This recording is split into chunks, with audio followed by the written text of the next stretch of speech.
오늘 레위기 6장 8절로 23절까지 말씀을 같이 읽도록 하겠습니다. 레위기 6장 8절에서 23절까지입니다. 시작. 여호와께서 모세에게 말씀하여 이르시되 아론과 그의 자손에게 명령하여 이르라. 번제의 규례는 이러하니라. 번제물을 아침까지 제단 위에 있는 석쇠 위에 두고 제단의 불이 그 위에서 꺼지지 않게 할 것이요, 제사장은 세마포 긴 옷을 입고 세마포 속바지로 하체를 가리고 제단 위에서 불태운 번제의 재를 가져다가 제단 곁에 두고 그 옷을 벗고 다른 옷을 입고 그 재를 진영 바깥 정결한 곳으로 가져갈 것이요, 제단 위에 불은 항상 피워 꺼지지 않게 할지니 제사장은 아침마다 나무를 그 위에서 태우고 번제물을 그 위에 버려놓고 화목제 기름을 그 위에서 불사를 찌며 불은 끊임이 없이 제단 위에 피워 꺼지지 않게 할지라. 소제의 규례는 이러하니라. 아론의 자손은 그것을 제단 앞 여호와 앞에 들이되 그 소제의 고운 가루 한 움큼과 기름과 소제물 위에 유향을 다 가져다가 기념물로 제단 위에서 불살라 여호와 앞에 향기로운 냄새가 되게 하고, 그 나머지는 아론과 그의 자손이 먹되 누룩을 넣지 말고 거룩한 곳 회막들에서 먹을지니라. 그것에 누룩을 넣어 굽지 말라. 이는 나의 화제물 중에서 내가 그들에게 주어 그들의 소득이 되게 하는 것이라. 속죄제와 속건제 같이 지극히 거룩한 적 아론 자손의 남자는 모두 이를 먹을지니 이는 여호와의 화제물 중에서 대대로 그들의 영원한 소득이 됨이라. 이를 만지는 자마다 거룩하리라. 여호와께서 모세에게 말씀하여 이르시되 아론과 그의 자손이 기름 부음을 받는 날에 여호와께 드릴 예물은 이러하니라. 고운 가루 10분의 1 에바를 항상 드리는 소제물로 삼아 그 절반은 아침에 절반은 저녁에 드리되 그것을 기름으로 반죽하여 철판에 굽고 기름에 적셔 썰어서 소제로 여호와께 드려 향기로운 냄새가 되게 하라. 이 소제는 아론의 자손 중 기름 부음을 받고 그를 위하여 제사장 된 자가 드릴 것이요, 영원한 규례로 여호와께 온전히 불사를 것이니 제사장의 모든 소제물은 온전히 불사르고 먹지 말지니라. 아멘. 5대 제사가 다 소개된 뒤에 오늘부터 지금 다시 세부적인 지침들이 또 한번 우리에게 소개됩니다. 큰 원칙들이 일단 다 기록이 되었고, 그리고 이제 그 제사를 시행해 나가는 세부적인 어떤 지침들이죠. 법률이 있으면 시행령이 있듯이 큰 원칙이 주어지고 나면은 다시 그거를 어떻게 구체적으로 실천해 나가야 할지에 대한 세부 사항들이죠. 오늘 먼저 번제와 소제에 관한 이 얘기를 다시 듣게 됩니다. 먼저 8절 9절 다시 읽습니다. 시작. 여호와께서 모세에게 말씀하여 이르시되 아론과 그의 자손에게 명령하여 이르라. 번제의 규례는 이러하니라. 번제물을 아침까지 제단 위에 있는 석쇠 위에 두고 제단의 불이 그 위에서 꺼지지 않게 할 것이요. 번제물은 아침까지 그냥 두어야 합니다. 번제는 우리가 잘 아시는 대로 상번제라고 해서 아침 저녁으로 2번 드리는 제사가 늘 이어졌습니다. 특별한 속죄제나 속건제나 이런 제사 이외에도 상번제라고 해서 항상 드려지는 번제가 있습니다. 제사장들이 아침 번제를 드려야 하고 저녁에는 또 양 한 마리를 드려야 되는 날마다의 제사가 있는 것이죠. 근데 중요한 것은 제물보다도 불이 항상 꺼지지 않아야 한다는 것입니다. 오늘 보면은 석쇠에 관한 이야기도 있고, 그리고 제단에 관한 여러 가지 얘기들이 나오지만은 가장 중요한 것은 무엇입니까? 번제물을 태울 수 있는 불. 이 불이 항상 타올라야 한다는 것입니다. 오늘 말씀 전체의 핵심은 꺼지지 않는 불이에요. 이 불을 꺼뜨려서는 안 되는 것입니다. 그래서 이 토라를 해석해 놓은 미드라시라고 하는 책에 보면은 이 불이 얼마나 중요한지를 결혼에 비유하고 있습니다. 하나님께서 율법을 주신 것은 약혼에 비유하고 있고, 하나님께서 이 불을 내려주신 것에 대해서는 정작 이렇게 결혼이라고 말합니다. 약혼과 결혼의 차이처럼 이렇게 불에 대한 강조가 많습니다. 불은 하나님의 임재를 뜻합니다. 모세가 광야에서 떨기나무에 꺼지지 않는 불을 보고 그가 하나님을 만났듯이 이 이스라엘 백성들에게 불은 하나님의 임재를 상징하는 것이기 때문에 항상 하나님의 임재를 사모하는 마음으로 우리가 제사를 드린다면은 그 불을 꺼뜨려서는 안 되는 것이 제사장의 가장 큰 책무였다고 하는 것입니다. 저는 여러분들이 아침에 이 불을 꺼뜨리지 않게 해서 나온 줄로 믿습니다. 우리가 아침 저녁으로 기도하고 늘 기도하고 항상 기도하고 깨어있는 까닭은 하나님의 임재를 사모하기 때문이요. 하나님이 항상 나와 동행하고 계신다는 것을 우리가 기억하기 때문이죠. 그런 기억이 없다면 왜 우리가 예배 자리에 나오겠으며 아침 저녁으로 또 왜 예배를 드리겠습니까? 그래서 오늘 이 말씀 번제를 드리는 규례 가운데 가장 중요한 것은 오늘 보면은 제단의 불이 그 위에서 꺼지지 않아야 된다는 뜻은 곧 제단의 불을 꺼뜨려서는 안 된다는 것이죠. 불을 꺼뜨리지 마십시다. 불이 꺼지면은 여러분 모든 문제가 시작이 돼요. 어느 것도 효력을 지니기 어렵습니다. 재물을 가져온들 뭐합니까? 제단이 그럴듯하면 뭐합니까? 그게 다 무슨 소용이 있어요? 불이 없는데. 마찬가지로 교회는 성령의 불로 운영이 되는 것입니다. 성령의 불이 꺼지면 교회가 무슨 교회겠습니까? 성령의 임재가 없다면 그리스도인은 어떤 그리스도인이 있을 수가 가능하겠습니까? 따라서 우리가 항상 성령을 사모하는 까닭은 그 성령이 우리 안에 계심으로 우리는 하나님의 사람이 되는 것이고 우리는 하나님의 백성으로서 거룩한 본성을 놓치지 않게 되는 것이죠. 예수님께서 3년간 제자들 데리고 다니셨어요. 그러나 제자들에게 약속하십니다. 내가 가는 것이 유익이다. 어떻게 제자들이 그걸 믿을 수 있겠어요?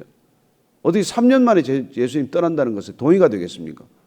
이제 간신히 예수님을 조금 알아갈 뿐인데 그러나 예수님께서는 어떻게 보면 내가 떠나는 것이 더 중요하다고 말씀하신 까닭은 내가 떠나서 보혜사 성령이 너희에게 와야 그래야 하나님의 일을 감당할 수 있기 때문이죠. 그래서 나는 떠나고 내가 약속한 보혜사 성령을 보낼 터인데 보혜사 성령이 오시면 비로소 너희가 권능을 받고 능력을 받고 그래야 예루살렘과 온 유대와 사마리아와 땅끝까지 이르러 내 증인이 될 것이다. 그리스도인으로 어떻게 살아갑니까? 성령이 임하셔야 되는 것이죠. 어쩌면 우리가 이 시대에 교회가 능력을 잃어버린 것은 성령을 사모하지 않기 때문이에요. 인간이 다 할 수 있는데 뭐 집도 지을 수 있고 뭐 온갖 절차를 다 만들 수도 있고 보면은 인간이 다 할 수 있을 것 같아요. 그러나 여러분 그 불이 없으면 성령의 불이 꺼지면은 아무것도 하나님의 일이 될 수 없는 것이죠. 저는요 저와 여러분들도 성령에 의지하여 기도하시게 되기를 바랍니다. 내 기도와 성령의 기도는 달라요. 내 기도는 내 생각의 기도요, 내 본성의 기도요, 내 욕망의 기도일 뿐이에요. 그러나 그분이 오시면 우리는 그분의 원하심을 따라서 기도하게 되는 것이죠. 그래서 그분이 오셔야 우리는 기도의 자리에서 하나님의 뜻을 이루는 기도를 하게 되는 것이고 내 뜻을 꺾는 기도를 하게 되기 때문입니다. 우리의 본성과 성령의 본성은 상충합니다. 거스릅니다. 그래서 내 원하는 것을 하게 하는 것이 아니라 성령이 오셔야 내가 원하는 것을 하지 못하게 한단 말이에요. 그리스도인이란 어떤 사람입니까? 내가 원하는 것을 하는 사람이 아니잖아요. 내가 원하는 것을 꺾고 하나님이 원하시는 것을 하기 위해서 날마다 상번제를 드린 것입니다. 아침, 저녁으로. 양 한 마리를 들여가면서 하루에 기본적으로 양 2마리를 태워야 하니까 얼마나 아까운 일입니까? 그렇습니다. 가장 아까운 것이 제사 드리는 거예요. 가장 아까운 시간이 예배 드리는 시간입니다. 그러나 그 시간이 아깝다고 예배를 떠나보십시오.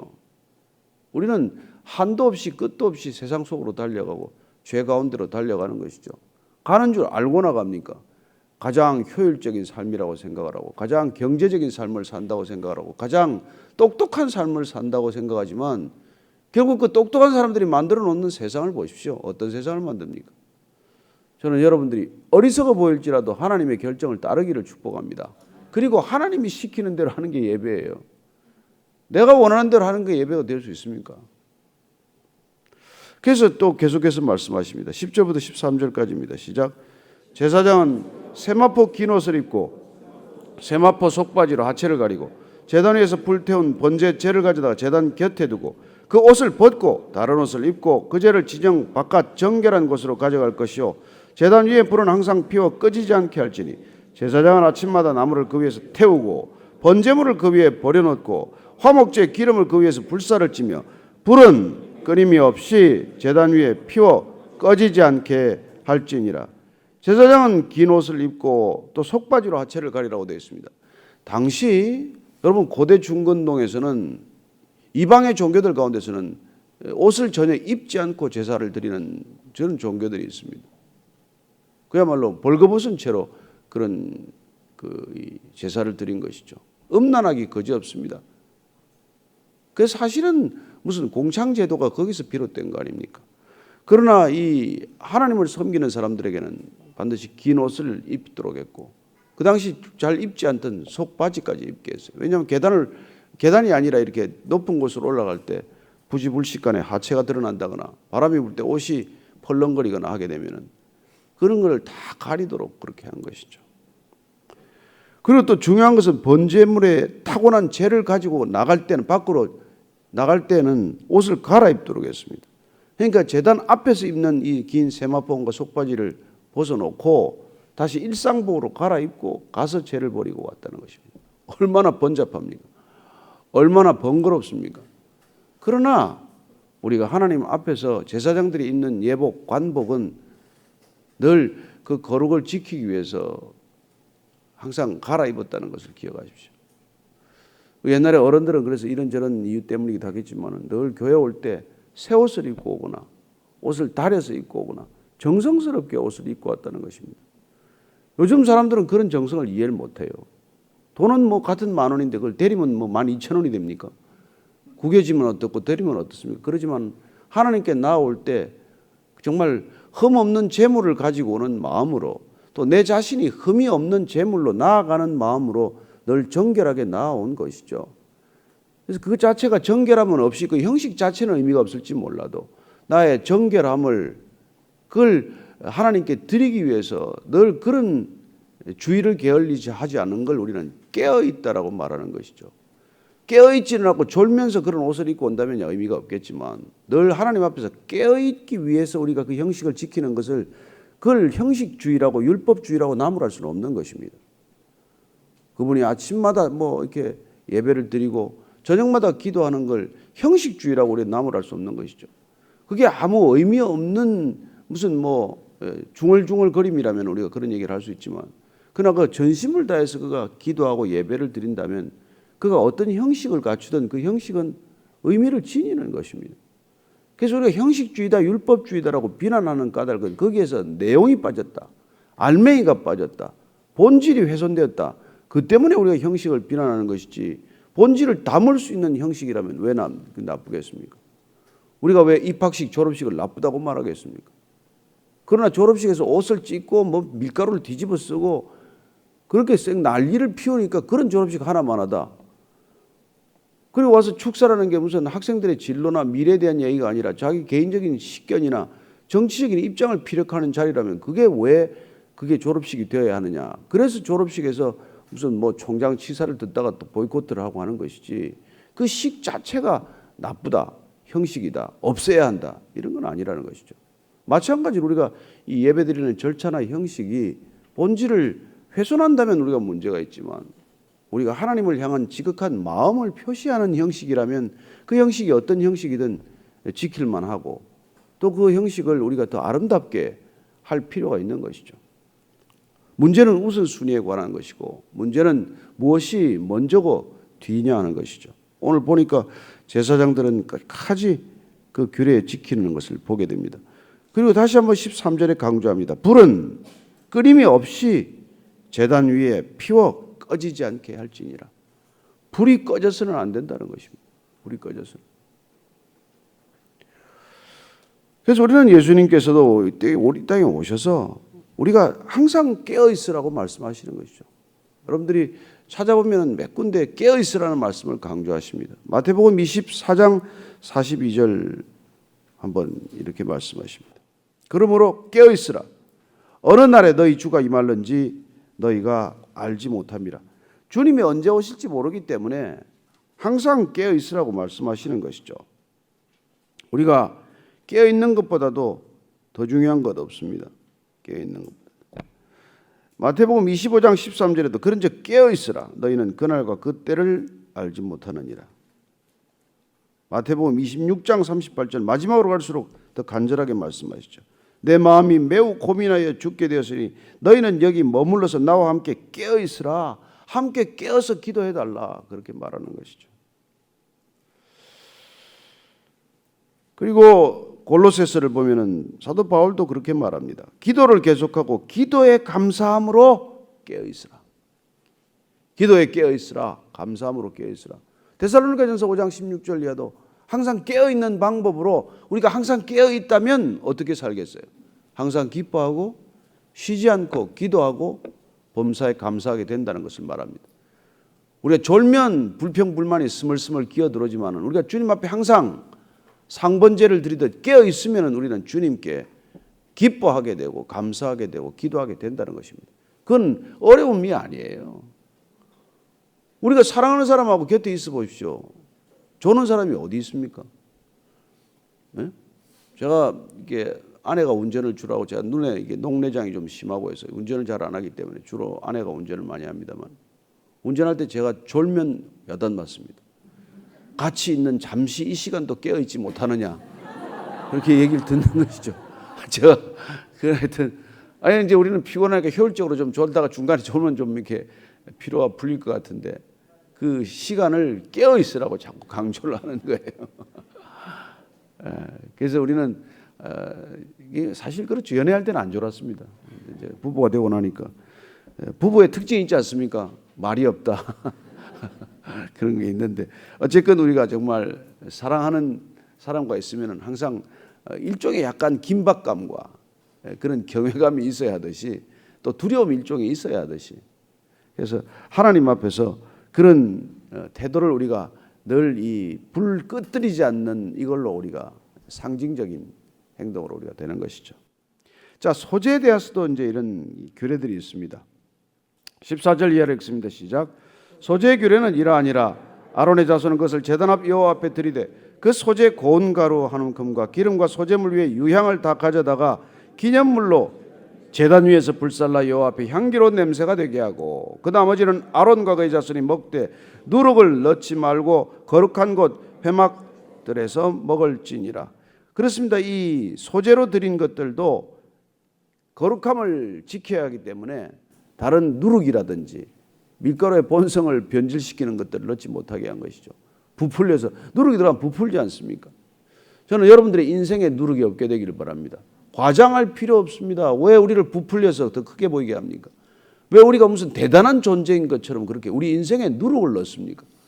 인생에 가장 어리석은 게 인생에 누룩을 넣는 거예요. 그게 여러분 거짓말 아닙니까? 그게 가식 아니에요? 그게 위선 아닙니까? 그걸 하지 말라는 거예요. 저는 우리가 있는 그대로 하나님 앞에 나아갈 수 있게 되기를 바랍니다.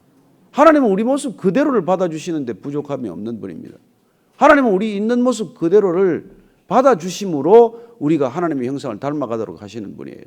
하나님은 우리의 가치를 아시기 때문에 우리의 가치를 되찾는 방법으로 놀랍게도 그 가치 자체를 인정해 주시는 방법을 취하신다는 거예요. 무슨 말이냐면 우리는 신앙 안에서 여러분 남의 가치를 폄훼하거나 절하하지 않는다는 것입니다. 그게 바른 신앙이에요.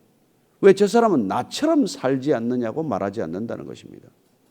여러분 바른 신앙이란 인간 존재를 있는 그대로 인정하는 것이에요. 그 사람의 가치가 머리가 짧건 머리가 길건 코가 좀 크건 작건 눈이 짝눈이건 외눈이건 그 있는 모습 그대로를 인정하는 것이 여러분 바른 신앙의 태도라는 것입니다. 왜냐하면 하나님이 인정한 가치를 당신과 내가 훼손하거나 절하해서는 안 된다는 것입니다. 그런데 여러분 어떻습니까? 이 세상은 선악과 먹고 나서 뭘 합니까? 늘 남의 가치를 내가 재단하는 삶을 사는 거예요. 그래서 이 사회가 이렇게 온통 시끄러운 거예요. 하나님을 떠나면 시끄러워집니다. 하나님을 부인하면은 뭐 내가 왕이죠 뭐. 그래서 내가 가치 있는 기준이 되어서 남의 가치를 늘 평가절하하고 사는 거예요. 그게 여러분 죄인들의 삶의 속성입니다. 너는 왜 나처럼 생각하지 않고 나처럼 판단하지 않고 나처럼 살지 않느냐는 거예요. 자녀들을 그렇게 하다가 자녀를 다 망가뜨리는 게 부모 아닙니까? 자녀를 사랑해 주기만 해도 자녀가 꽃이 활짝 필 텐데 우리가 그 자녀의 꽃을 꺾어서 결국은 못 피게 만드는 부모들 아니었어요. 그래서 오늘 이 보면은 정말 밀가루에 누룩 넣지 말아라. 그것에 누룩을 넣어 굽지 말라. 이는 나의 화제물 중에서 내가 그들에게 주어 그들의 소득이 되게 하는 것이라. 속죄제와 속건제 같이 지극히 거룩한 적 아론 자손의 남자는 모두 이를 먹을지니 이는 여호와의 화제물 중에서 대대로 그들의 영원한 소득이 됨이라. 이를 만지는 자마다 거룩하리라. 이 제사 드리고 나고 남은 이 소제물들은 어디서 먹어야 되면 성막 회막 뜰에서만 먹어야 돼요. 장소에서. 그리고 아론의 자손들만 먹게 되어 있습니다. 왜 그렇습니까? 누구나 먹으면 왜 안 됩니까? 그러다가 고라와 다단과 아비람의 또 심판을 임하게 되는 것이고, 또 아까 불 얘기에 잠깐 빠졌지만 레위기 10장에 나오는 대로 이 나답과 아비후가 다른 불을 들이다가 죽는 일을 겪게 됩니다. 하나님이 이 허락한 불 이외에 자기 마음대로 불을 담아왔을 때는 하나님이 그걸 용서하지 않는 걸 보게 돼요. 그래서 이제 우리의 이 지금 뭐 이성적이고 상식적인 판단을 한다는 사람들은 하나님의 이런 모든 조치나 규례나 법도나 명령들이 우리 감성에 안 맞다고 이걸 내 마음대로 고쳐서는 안 된다는 것입니다. 하나님이란 누구냐면 우리의 상식에 반하더라도 명령할 수 있는 분입니다. 아버지는 누굽니까? 아들이 이해 못하더라도 그 명령할 수 있는 게 아버지예요. 너는 학교를 다녀라. 이 나이에는 학교를 다녀야 된다. 너는 하루에 게임을 그렇게 많이 하면 안 된다고 명령할 수 있는 게 부모이듯이 하나님께서는 우리가 이해가 안 될 때도 규례로서 명령할 수 있는 분입니다. 뭐 그게 싫으면 하나님 우리가 다 떠나는 것이죠. 떠났더니 우리는 결국 우리의 본성 자체를 다 잃어버리는 길을 간다는 것입니다. 자, 그래서 오늘 19절 이하를 또 읽습니다. 시작. 여호와께서 모세에게 말씀하여 이르시되 아론과 그의 자손이 기름 부음을 받는 날에 여호와께 드릴 예물은 이러하니라. 고운 가루 10분의 1 에바를 항상 드리는 소제물로 삼아 그 절반은 아침에 절반은 저녁에 드리되 그것을 기름으로 반죽하여 절반은 굽고 기름에 적셔 썰어서 소제로 여호와께 드리 향기로운 냄새가 되게 하라. 이 소제는 아론의 자손 중 기름 부음을 받고 그를 이어 제사장 된 자가 드릴 것이요 영원한 규례로 여호와께 온전히 불사를 것이니 제사장의 모든 소제물은 온전히 불사르고 먹지 말지니라. 제사장이 위임 제사장으로 세워지기 위해서는 이 또 소제물을 드려야 합니다. 일주일간 계속 드렸습니다. 그리고 제사장이 되면은 대제사장은 매일 소제물을 또 드려야 합니다. 이 소제물을 먹지 못합니다. 제사장 자신의 이 제물로 드린 것은 그것은 온전히 드려야지 먹지 못하게 돼 있고 그건 일생 동안 이 20분의 1 에바를 드리는 것입니다. 그래서 정말 보면은 하나님께서 제사장에게 특별한 책무를 부여하는 것을 보게 됩니다.